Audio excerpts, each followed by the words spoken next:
Hi, this is Stereo Express and you are watching Berlin Music TV.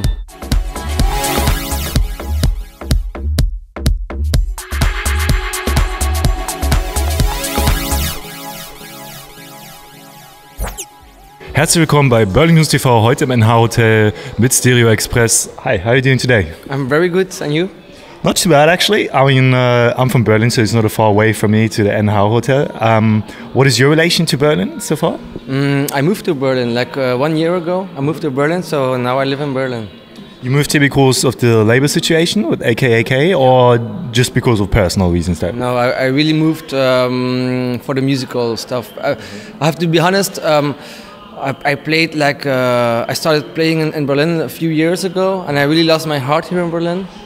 And I mentioned like a few times to my agency, like, "Oh, Berlin's such a cool city to live in." And then my agency called me like, "We have an apartment for you. If you want, you can come over and give it a shot." So I did it. So how did you came in contact with the AK guys? Like, how did you come in contact with the label? Did they approach you, or did you approach them? A few years ago, one of my first releases, La Vie en Rose, was supported by AK, and they started to play my tracks in their DJ sets. And then a few months later, they contacted me to make a remix for them. So I did, and yeah, just things happened. So. Was it like a quick decision? Did you know from the beginning, like, this is the label I want to be on, or were you like hesitating and deciding between different labels? I didn't hesitate for a second. I was really big fan from AK and Imami, and yeah, I was really freaking out when they asked me to do a remix for them. And after the remix, they booked me a few times for their Burlesque-Showcases in Höhenflug. And then yeah, the relationship started and went better and better and better, and it's still going better. So. When I checked your live gigs, then I saw that you're playing in France, you're playing in Switzerland, but you also have quite a lot of gigs in Berlin actually. Yeah. Is this like because you like Berlin so much that you want to play here, or is it because like they booked you so many times here? Yeah, it's just happening. I didn't ask for this. I just my tracks were. I think my music started to be more known, more famous in Berlin, and then it's spread to other cities and countries. But it really started for me in Berlin. So. Did you produce your new album, where we're going to talk about now, Cirque de L'Amour? You finished it here in Berlin, or did you produce it completely in Berlin? Or? Yeah, from start till finished in Berlin. Yeah. So you're also well known for working with a lot of artists together. Did you do the same thing for your album now? And did all these guys came to Berlin to work together, or how did you do that? Like you sent the stuff around, or? No, so I do a few collaborations on my album, and I worked a lot with singers and guitar players, and it's like mixed. Some people are from Berlin, from Germany. Some other were from Belgium, and then we had to book flights, and they came over. They stayed here for 1 week, just like 1 week recording, having fun, and yeah, it was a really interesting project. Your first single, When I'm With You, dropped already. You can listen to it online at least. Yeah. Why did you pick especially that song? Is there a particular reason why you picked that song? No. We talked for like 1 year. We had the idea to make a collaboration with Aka, and during my the process of my album, I sent it like the whole beginning idea from When I'm With You to the guys from Aka, and they were like totally in love from the first moment. And they were like, "Hey, let's do like we take this track to make a collaboration," and yeah. So you mentioned before that you're using guitars, and when I'm listening to your songs, I hear quite a lot of instruments. So how much of these instruments are you actually taking into your live cases and your live gigs? Did you have that, like where you play with a live guitar or something like that? No, the guitars we cannot do during the live, but we do saxophone and all the synthesizers we can do live. So is there anything that changed from like the music you did before to now you performing your album? Is there any change in your live gigs, or? Yeah, there is a development for sure. I started in a more very funny kind of tech house. but then you get so many inputs from tech house, from electro, from deep house, and I just love music. I just love electronic music, and I try to use all the elements which I really love, and I put them all together, and I try to make a track, and that's how my music developed. It's still like the main thing for me is really to make happy feeling music. When you hear the track and you have a smile on your face, and for me, my goal is reached. But yeah.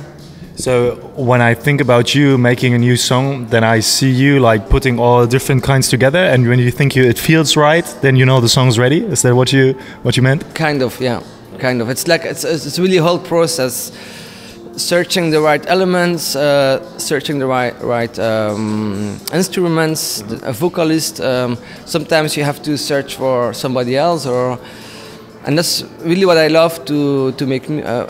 That's really what I love and to make music. The whole process in my head, in my own creative environment, building something. It's really nice to do. So when talking about the process of creating a song, and let's talk about like the process of creating an album. If you sum up the time, like how much time did it consume, the album? If you're honest. I think hundreds and hundreds of hours, and it's you start a track, and then you work a few hours or days on a track, and then your basic idea, most of the time the end result is not anymore like your basic idea, because you have new ideas during the process, new impulses. It's so fun to do, really. If you are really into it, it's a way of life. Did you throw away any songs from the album that were mentioned to be on the album before? Yeah, a lot. Okay.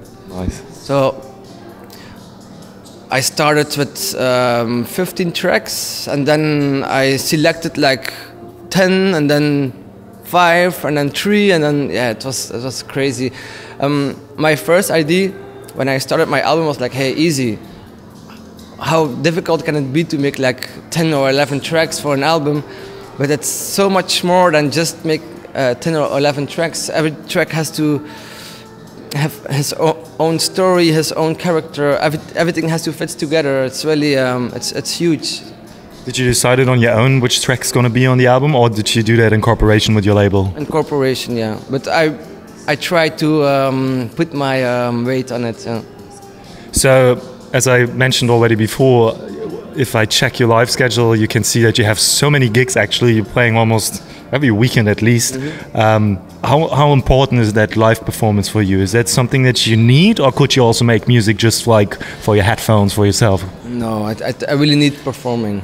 Yeah, I really need a vibe, and you know, if you put so many hours in the studio, you have your own opinion about the track, and you can say like, yeah, this one is good, or this one is more it's more loungy or whatever. But if you play this track and the people freak out, then the feeling you have through your body is unpayable. It's unpayable. You know, Germans always like to categorize things. We like to put things in straight categories and say, okay, that's it. So if I would try to put your new album Cirque de L'Amour into one category, or it's not possible. Okay, so is it maybe possible to say, okay, it fits into this and this and this category?